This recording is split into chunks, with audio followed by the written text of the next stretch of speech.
On est dans un zoo. Dans un zoo, il y a des animaux. Mais il n'y a pas que des animaux, parce qu'il y a des animaux pour accueillir du public. Donc on va avoir une problématique un peu particulière par rapport à l'ensemble des personnes qui soignent des animaux. La majorité de ceux-là, on appelle ça des éleveurs. Ils élèvent des vaches, des cochons, des machins, des chiens, des ci, pour là, pour les vendre, pour vendre de la viande, pour faire du lait, pour etc. Nous ici, on a des animaux. Dans quel but? C'est de les faire découvrir au public. Le rôle des zoos, c'est un rôle éducatif. Donc c'est la diffusion des connaissances qui est notre principale activité. Les animaux, c'est l'outil qui est là, qu'on va faire découvrir. Et donc on va avoir plusieurs métiers pour faire fonctionner un parc zoologique. On va avoir ceux qui s'occupent des animaux, deux grandes catégories. Ceux qui s'occupent des animaux du matin au soir, qui leur donnent tous les soins nécessaires pour les faire bien vivre, ce sont les soigneurs. Dans les zoos, on parle de soigneurs animaliers. Donc, je fais le parallèle, on est des éleveurs. On n'est pas autre chose. Donc, parce que la connotation soin fait souvent penser pour le grand public, et peut-être à vous, à soigner des animaux, et donc on pense aux soins d'animaux malades. Ça, c'est pas nous. Donc, premier métier, les soigneurs qui sont des éleveurs, ils s'occupent des animaux du matin jusqu'au soir. Toute la journée, on va nettoyer, donner à manger, vérifier que, etc., faire les choses pour. Si on est à la campagne, y compris, on fait le foin pour nourrir des animaux. Ah, nous, on le fait pas le foin, mais quand le camion arrive, on le décharge, on le stocke, etc., etc. On est pareil qu'eux. Et puis, jusqu'au jour où l'animal il est malade, où là on n'est pas compétent. Et donc on fait quoi? On fait allô veto, j'ai un animal malade, il faut que tu passes le voir. Et donc on a nos collègues vétérinaires, dont une qui est ici, qui est notre stagiaire pour l'instant, qui sont là, eux, pour s'occuper des animaux malades. Et moi je dis une chose, c'est que ces deux métiers qui sont nécessaires pour faire vivre nos animaux, mais qui sont presque diamétralement opposés. Moi, même s'ils sont devant moi, je dis une chose, c'est que j'aurais jamais voulu être veto. Parce que ça ne m'intéresse pas de ne voir un animal que quand il est malade ou mourant, ou le voir une fois par an pour lui faire son vaccin. Moi, ce que je veux, c'est voir l'animal tout le temps. Machin. Mais ce n'est pas une critique vis-à-vis du métier de vétérinaire, parce que c'est un très beau métier, il en faut. Par contre, ce n'est pas du tout le même métier. Ce n'est pas le même niveau de formation, etc. Et ce n'est pas le même niveau de paye non plus une fois qu'on a réussi. Mais voilà, il faut le savoir. On a deux métiers véritablement très différents.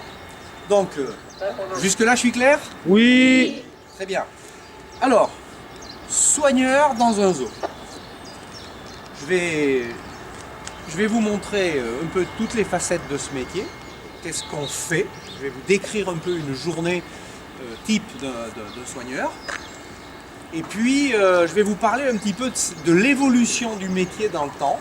Puisque nous, on a la chance d'être dans un zoo qui est le plus vieux, le deuxième plus vieux zoo du monde. Donc, la ménagerie, elle a 221 ans maintenant, 220 ans l'an dernier.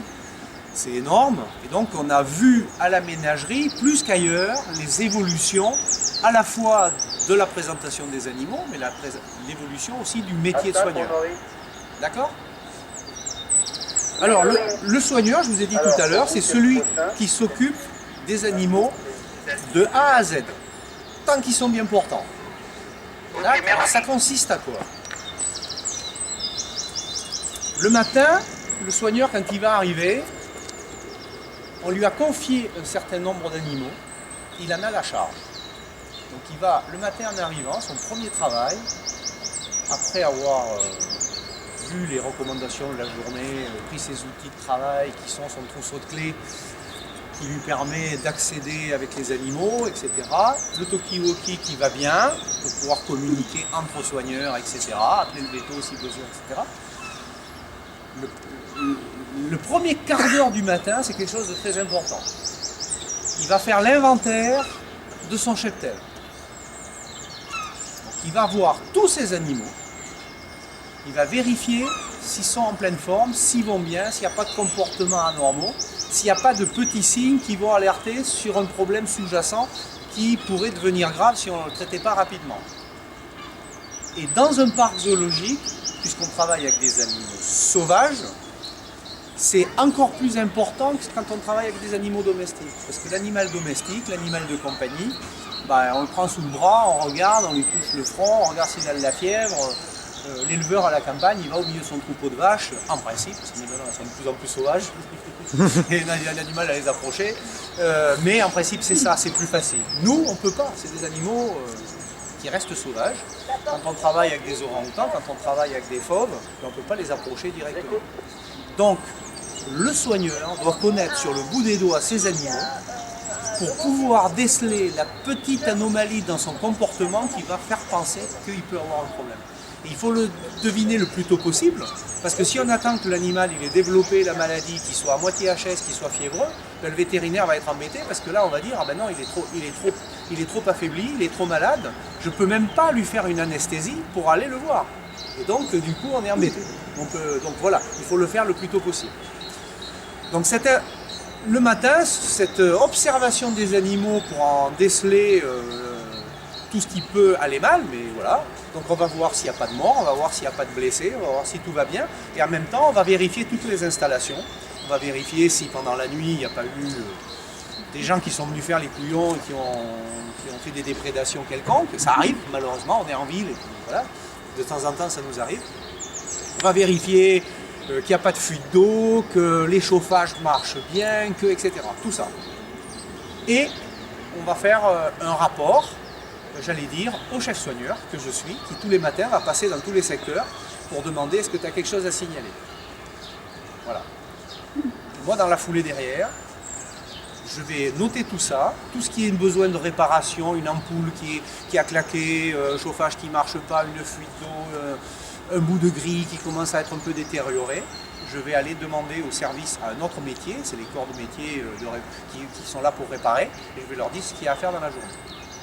Aussitôt, je reviens et je vais voir le vétérinaire qui va être arrivé entre-temps et pour lui dire, ce matin, j'ai un bouquetin qui boite, j'ai un oiseau qui a la diarrhée et puis j'ai un singe qui ne veut pas manger parce que je sais pas quoi, je pense qu'il a un problème dedans.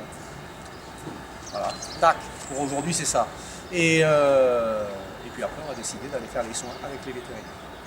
Le soigneur, lui, quand il a fait cet inventaire, il va attaquer toute sa journée de travail, c'est-à-dire donner tous les soins nécessaires à ses animaux pour qu'ils vivent bien. Donc, deux grandes catégories.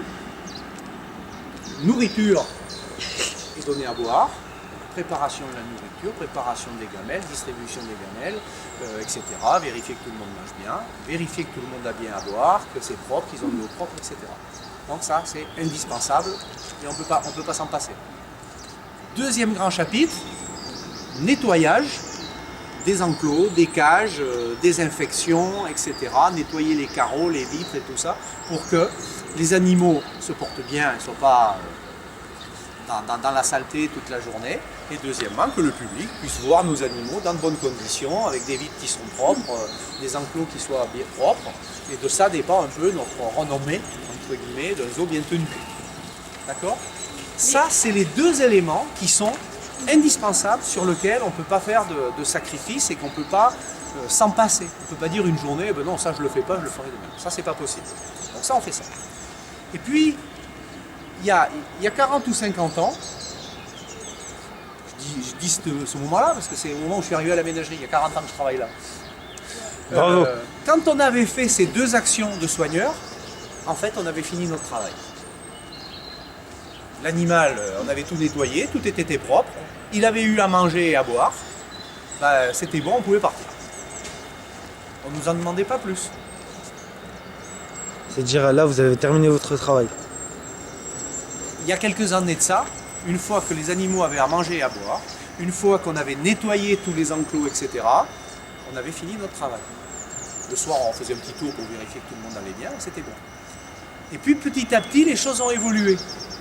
Dans le sens où le public d'abord, mais nous aussi, on s'est un peu inquiété de est-ce que nos animaux sont bien, est-ce qu'ils ne sont pas, entre guillemets, un peu malheureux dans les zoos. parce qu'on voyait quelques signes qui nous alertaient là-dessus, des animaux qui tournaient un peu en rond, qui s'ennuyaient en fait.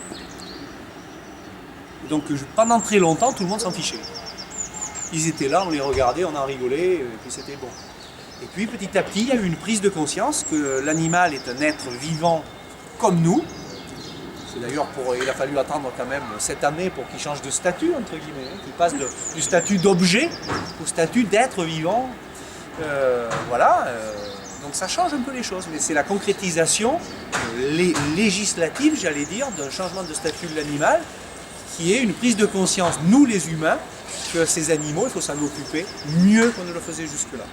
Et mieux, ça veut dire qu'on s'est posé la question, pourquoi ils s'ennuient en captivité chez nous? Ces animaux sauvages, qui normalement ne sont pas faits pour être mis dans des cages, ils vivent dans la nature. Donc le but, on le sait, c'est de faire l'éducation, notre éducation, nous, du public, au sens large.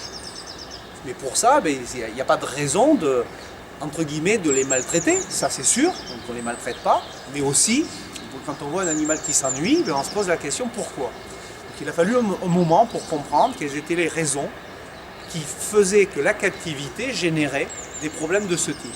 Et en fait, ce qu'on a compris, nous, mais avec l'aide des scientifiques, des gens qui étudient le comportement des animaux, etc., des éthologues, c'est qu'en fait, la captivité, ce qu'elle génère chez nos animaux qui n'est pas bon, c'est de l'inactivité. Parce qu'en fait, quand on les met dans nos cages ici, ils n'ont rien à faire, parce que dans la nature, c'est dur de vivre. Il faut se protéger des prédateurs, il faut chercher sa nourriture, c'est pas toujours simple, etc. Et donc ça occupe la journée, et on n'a pas le temps de s'ennuyer. Ben ici, nous, en captivité, c'est nous, les soigneurs, qui faisons tout à la place de nos animaux. On leur amène la nourriture sur un plateau, etc. On leur prépare leur litière, leur nid, leur machin, on fait tout. Et du coup, l'animal, au lieu de chercher sa nourriture pendant toute la journée, qui 10 fois est difficile d'accès, etc., tout ça, et ben, ici, ils ont une gamelle. La moitié du temps, pour ne pas avoir besoin de ramasser les épluches, on épluche les fruits. Comme ça, le soigneur, il a moins de travail le lendemain. Et l'animal, lui, il prend ses 3 fruits, il les mange, il met 3 minutes. Et puis, le reste du temps, il fait quoi? Il s'ennuie. Soit il dort encore, ça va, mais il ne va pas dormir toute la journée. Hein. Il y a des animaux qui dorment beaucoup. Les félins, c'est comme nos chats, ils dorment 18 heures par jour. Donc voilà, il faut surtout les laisser dormir. Mais d'autres animaux, leur comportement naturel, ils le gardent. Et donc s'ils n'ont rien à faire, en fait, la nature est faite ainsi. Ils vont essayer de combler ce temps qu'ils n'ont rien à faire en faisant des choses, mais des choses qui ne sont pas naturelles. Et donc ça, ils vont développer des stéréotypes. Les stéréotypes, c'est nous, quand on n'a rien à faire. Alors que pour qu'il soit bien, il faut qu'il ait vraiment confiance à son soigneur. Il ne faut pas qu'il soit stressé de la présence de son soigneur. C'est celui qui fait tout, etc. Donc il y a une relation qui s'établit. Il faut que cette relation soit une relation de confiance absolue. Il ne faut pas que le soigneur prenne du temps pour s'habituer à son animal, et puis que quand ça commence à aller bien, il lui fasse une méchanceté, une vacherie, qu'on vienne le capturer avec les épuisettes et tout, parce que là, il aura plus confiance à son soigneur. Il s'en méfiera toute la journée. Comme le soigneur travaille toute la journée au même endroit, ça va créer du stress pour l'animal. Donc ça, on essaye de le traiter. Et comment? On a pris plusieurs mesures. Notamment, par exemple, les soigneurs aujourd'hui, c'est jamais plus eux qui capturent les animaux, leurs animaux. Mais par contre, il faut les capturer quand même de temps en temps, pour les examiner, pour les soigner, pour les changer de place, etc. Donc comment on va faire? On va faire en sorte que ce soit d'autres personnes qui le fassent. Donc il y a des personnes qui sont les grands méchants, donc souvent c'est le vétérinaire, souvent c'est le chef soigneur qui est là, qui est un peu grillé, ou alors, on ne le fait pas encore chez nous, mais dans d'autres parcs. On va apprendre aux gens qui travaillent avec les reptiles de capturer les singes. On va apprendre à ceux qui sont à la singerie de capturer les oiseaux, etc. Et ce sera quelqu'un de notre service qui viendra aider mais le reste de l'année, il ne sera pas avec l'animal. Donc il n'y aura pas ce côté stress. Et puis il y a une autre mesure importante qu'on est en train de mettre en place, en fait, c'est d'entraîner nos animaux. Pourquoi les entraîner? Parce qu'on s'est rendu compte que le soigneur a besoin de demander des choses à son animal. Il lui donne des ordres, comme on fait avec nos chiens, avec nos chats, etc. Donc nos chiens ou nos chats, enfin les chats c'est un peu difficile, mais les chiens on le fait, on les éduque pour qu'ils nous obéissent. Et donc ça on ne le faisait pas avant. Et en fait l'animal, on était obligé d'employer des méthodes un peu de force ou autre pour les obliger à passer d'une cage à l'autre, pour venir les observer. C'était pas simple parce que souvent ils avaient peur de nous, ils ne s'approchaient pas. Et donc le vétérinaire était embêté. On lui disait qu'il y avait un animal malade, mais quand le vétérinaire il arrivait, comme la moitié du temps c'est lui qui les capture et tout, l'animal il s'en va au fond du parc et on ne pouvait pas le voir de près. Et donc ça, pendant longtemps, on était en difficulté avec ça.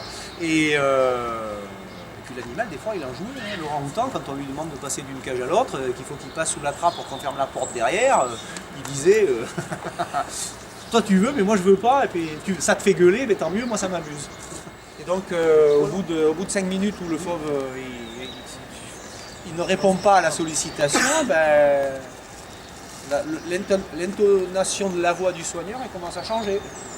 Et là on commence à l'engueuler en lui disant tu vas rentrer maintenant sinon je vais me fâcher. Puis si ça ne marche pas au bout de 5 minutes de plus, le soigneur il commence à allumer le jet d'eau et puis il commence à dire tu vas prendre un coup de jet d'eau dans la figure, et si c'est pas plus.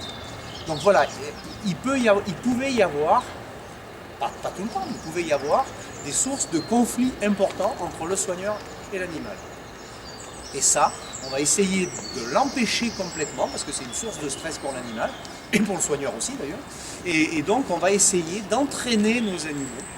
C'est pas vraiment du dressage, quasi, pour qu'il accepte volontiers de faire ce qu'on lui demande. Et pour ça, on va employer la méthode du conditionnement opérant, qui est connue depuis longtemps, qu'on fait avec plein d'animaux. Les gens qui ont dressé des animaux pour les cirques, ils ont fait ça depuis très longtemps, donc on sait faire. Et sauf qu'après, il y a deux méthodes pour le faire. Et ce conditionnement, il est avec un renforcement qui est soit positif, soit négatif. Et nous, on n'emploie que le renforcement positif, c'est-à-dire la récompense. Donc l'animal, il va faire une chose. La première fois, il va le faire un peu peut-être par hasard. Et si c'est bien fait, on va lui faire comprendre que c'est bien et on va lui donner une récompense. Et donc après, pour avoir cette récompense, il va répéter le geste qu'il a accompli. Et quand il va l'avoir fait 2-3 fois, il va comprendre que c'est ça qui a déclenché la récompense. Et donc, il va le faire volontiers. Et puis ça, c'est quelque chose d'acquis. On va passer à autre chose, etc. Et donc, on va faire du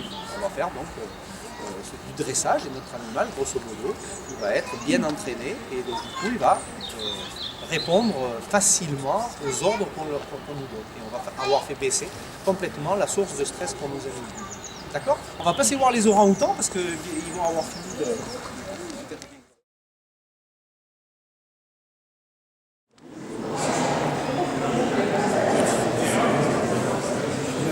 En retard, du coup tu leur as déjà retiré les papiers là. Cet ennui, je ne sais pas si je l'ai dit, mais cet ennui répété et profond, c'est lui qui va générer des choses qui ne sont pas bonnes pour nos animaux, qu'on va voir nous avec des stéréotypes souvent, qui nous alertent sur quelque chose qui ne va pas, et qui à terme, si on ne fait rien, peuvent dégénérer. Et c'est un peu comme nous, quand on n'a rien à faire pendant longtemps, on va vite faire de la déprime, et la petite déprime peut se transformer en dépression, et la dépression après peut déclencher des maladies plus graves, etc. Donc c'est une vraie maladie, la dépression et la déprime. Donc il faut vraiment le traiter comme une maladie. Donc voilà, c'est ce qu'on fait avec nos animaux. Pour la petite histoire, moi qui suis là depuis très longtemps, je vous ai dit depuis 40 ans, dans ces locaux ici, on a eu quasiment tous les singes et on a eu les grands singes, on a eu des gorilles. Ces gorilles étaient dans de mauvaises conditions, ils étaient tout seuls au lieu d'être en groupe, ils n'avaient rien à faire parce qu'on ne faisait pas d'enrichissement. Et le signe le plus visible, j'en ai un, qui s'était auto-mutilé, qui s'était mangé complètement les phalanges, tellement il n'avait rien à faire. Donc voilà, ça peut aller très loin. D'accord ? Donc là, en fait, ceux que ça occupe le plus, c'est quand même les soigneurs. Parce que toute la journée, en fait, on se creuse les méninges pour savoir qu'est-ce qu'on va faire aujourd'hui pour occuper nos animaux. Et lorsqu'on a trouvé quelque chose qui va bien, qui les intéresse, il ne faut pas le faire tous les jours, parce qu'au bout du 3e jour, c'est devenu tellement simple qu'ils le font en 3 minutes et c'est fini. Donc il faut inventer des choses. Et en fait, souvent, ce qu'on fait, c'est des programmes d'enrichissement. Ça veut dire qu'on met au point un certain nombre de choses et qu'on va les faire, grosso modo, une fois par mois ou une fois tout ça. Et on va en changer tous les jours. Donc tous les jours, on va leur proposer quelque chose de nouveau sur lequel ils vont devoir réfléchir, comment le traiter, comment, etc. pour aller loin. Donc, en fonction des animaux, bien sûr, ça va être différent. On n'en est pas au même niveau avec les serpents qui roupillent pendant 2 mois quand ils ont mangé qu'avec les orang-outans. Là, pour 2 raisons. Première, c'est que voilà, ils ne vivent pas pareil et dans la nature, ils ne font pas les mêmes choses. Mais aussi que notre degré de sensibilité par rapport au mal-être de l'animal n'est pas le même. Et donc les premiers sur lesquels on est intervenu, c'est bien les primates en général, et notamment les grands singes. Pourquoi ? Parce qu'ils nous ressemblent tellement que c'est chez eux qu'on a vu, en les comparant à nous, le plus rapidement possible les signes extérieurs de ce mal-être. Parce que c'est à peu près pareil que chez nous. Après, sur d'autres animaux, moi je vous le dis franchement, le crocodile, quand il est en train de dormir, machin, je ne sais pas si ça nuit ou si ça nuit pas. Je ne le sais pas parce qu'il ne me le manifeste pas, mais vraisemblablement, peut-être qu'il faut faire des choses pour lui aussi. Mais on n'en est pas au même degré. Voilà. Donc je vous propose les orang-outans qu'on va observer un petit peu, et je vous les présenterai après. Sur les orang-outans, c'est chez eux, grosso modo, qu'on a commencé à la fois l'enrichissement et à la fois le training. Donc on fait les deux choses. Le training, j'en parle pas, c'est Muriel qui va vous en parler. Parce qu'on fait du training pour le soigneur, pour l'aider à gérer au quotidien, mais on fait du training aussi pour que le vétérinaire soit plus à même de pouvoir faire ses interventions. On appelle ça du training médical. Donc ça va jusqu'à apprendre au singe à venir donner sa main pour se faire des prises de sang, pour qu'on n'ait pas besoin de l'endormir pour ça. Parce que jusque-là, on était obligé. Faire une prise de sang à l'orang-outan, il fallait l'endormir. Et aujourd'hui, en les entraînant, on peut lui faire une piqûre sans l'endormir. Donc c'est un progrès énorme. Là aujourd'hui, la séance d'entraînement qu'on a fait, elle est presque finie, hein, mais ça fait rien, on va en parler. C'est qu'on leur a donné du papier et de la peinture pour peindre. Et ça, on le fait, alors bon, c'est un peu original, mais on le fait dans le cadre d'une étude qui est suivie par des chercheurs du muséum, parce qu'on est au Muséum d'Histoire Naturelle, donc on a plein de chercheurs autour de nous, et nos animaux ici sont des objets de collection pour le chercheur, entre guillemets, sur lequel il travaille pour comprendre un certain nombre de choses. Donc plein d'études sont faites, notamment sur les primates à la ménagerie. Par exemple, pour comprendre, il y a tout un programme qui est fait aujourd'hui sur l'automédication des singes, parce que les chercheurs se rendent compte qu'il n'y a pas que l'homme qui sait se soigner, et que les grands singes ont des méthodes pour se soigner eux-mêmes, pour faire baisser la fièvre, pour se déparasiter, etc., avec des plantes, avec des choses qui sont capables de faire des kilomètres pour aller chercher une plante précise qui va faire baisser la fièvre. Et donc, en captivité ici, on va vérifier que c'est bien vrai, que c'est bien comme ça, etc. Donc des chercheurs travaillent depuis plusieurs années régulièrement sur nos singes. Donc on ne les attrape pas, on ne met pas des électrodes partout, on n'est pas dans un laboratoire de recherche, mais c'est uniquement basé sur l'observation et on va leur donner des objets ou des choses et on va voir ce qu'ils en font et comment ils font. Et donc là actuellement, on va vérifier effectivement que les singes peuvent faire des choses que nous on est capable de faire et que si on leur donne des objets, un papier et un crayon, un papier et de la peinture, et bien, instinctivement ils vont essayer de faire quelque chose avec. Et donc ça on fait ça depuis un moment et donc nous ça nous intéresse parce que du coup ces actifs, comment Ça donne quoi? Ça donne c'est de l'art contemporain que j'ai du mal à interpréter mais voilà, dans certains zoos ils le font régulièrement et les tableaux faits par les orang-outans sont vendus très cher. Des œuvres d'art. Ah, c'est des artistes, à partir du moment où ils ne déchirent pas le papier pour faire ça et nénette ici. À chaque fois qu'on lui donne ça, elle s'arrête, elle se calme, elle prend son papier, elle étale bien par terre sur un truc, et puis elle met de la peinture dessus, puis elle étale, et on a vraiment l'impression qu'elle ne fait pas n'importe quoi. Elle s'est réfléchie et elle fait quelque chose avec. Alors après. Comment? Non, moi je ne sais pas faire. Et les chercheurs, c'est ce qu'ils vont essayer de faire. Pourquoi elle fait comme ça, pourquoi, etc. Nous, ça nous intéresse parce que du coup, pour nous, c'est un acte d'enrichissement. C'est un moment où notre orang-outan ne se sera pas ennuyé, il aura eu quelque chose à faire. Donc on l'intègre. Ces projets de recherche sont souvent intégrés dans nos activités comme de l'enrichissement. Donc on l'intègre dans le programme. Et là, ce matin, on n'a pas proposé autre chose aux orang-outans. Ce qu'on leur a proposé, c'est la peinture. D'accord ?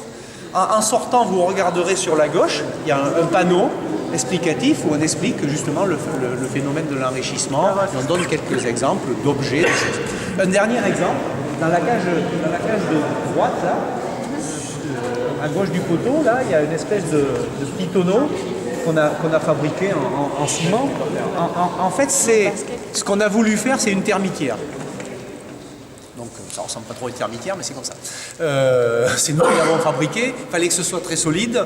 Donc en fait, c'est une bouteille de gaz qu'on a coupée et qu'on a enrobée avec du ciment autour et qui peut s'ouvrir par le dessus et qu'on peut refermer avec des boulons pour que l'orang-outan ne puisse pas le défaire.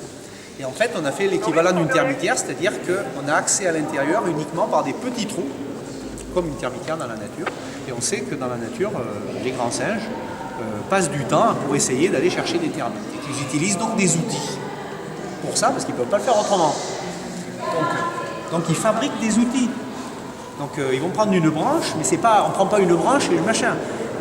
On a la branche et après, avec cette branche, il va falloir couper la petite brindille qui va bien, qui a le bon diamètre, la bonne longueur, la préparer, la rendre bien comme il faut pour pouvoir après aller faire ça. Donc ça ils fabriquent des outils.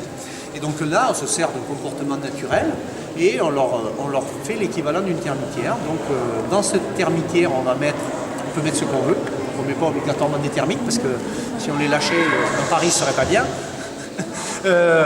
Mais on va leur mettre un peu de miel, on va préparer une petite bouillie avec du lait et du chocolat ou des choses comme ça, en toute petite quantité pour que ça n'influe pas négativement sur leur ration alimentaire, mais pour lequel ils vont mettre beaucoup de temps pour manger. Donc pour manger une cuillère de miel chacun, ils sont capables d'y passer 2 heures, parce qu'ils vont juste pouvoir tremper une brindille dedans. Donc ça, on va le faire une fois par semaine, une fois tous les 15 jours, justement, que ça reste quelque chose de nouveau, qui leur plaise beaucoup. Donc voilà 2 exemples que je vous cite. En sortant, vous regarderez là-bas. Je vais m'arrêter là pour aujourd'hui, parce que vous avez beaucoup de questions certainement, vous avez préparé vos questionnaires, et donc je suis à vous. On s'installe où ?